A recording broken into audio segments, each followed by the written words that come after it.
再來看這高德地圖這款手機App 呢，最近是引起真濟討論。伊唔但是會當規劃這個路線，也閣會當預測青紅燈的時間，甚至也來顯示這3D 的街仔路景地等等。其實，喺今年4月，這數發部呢就指出，這高德地圖其實是有資安的風險，也已經禁止公務機關來使用。今仔日也針對着高德地圖等等4個 App 來發布這個資安檢測的結果。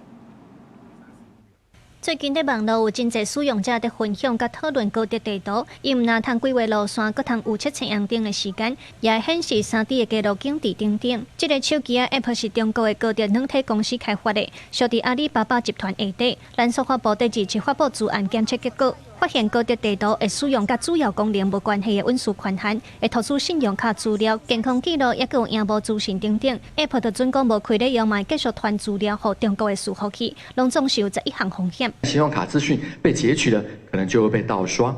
高德地圖呢，基本上也會在背景呢持續的來收集、讀取影音，還有即時影像以及麥克風的權限。好，這等於說呢，如果今天呢我們在一場重要的商業會議，好，有可能我們的商業的機密可能就會被竊取。那如果我們平常跟家人在閒話家常的時候呢，我們個人的隱私也有可能被側錄。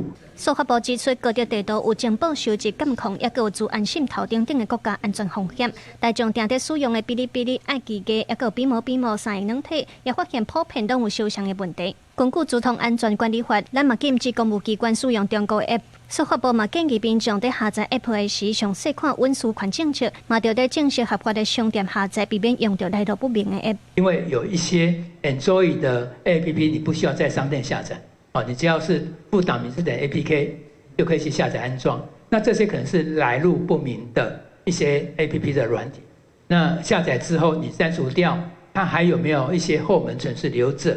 這個不確定。數發部嘛提醒民眾，在已讀有記錄的中國 App 了後，應當愛重新開機，甲留佇咧手機記憶體內底的程式清掉。啊，若後續敢會禁止民眾使用高德地圖。數發部指出，會由各事業主管機關分別去討論，敢有違反相關法律規定，再來做決定。記者盧尚如、曾俊佑台北報道。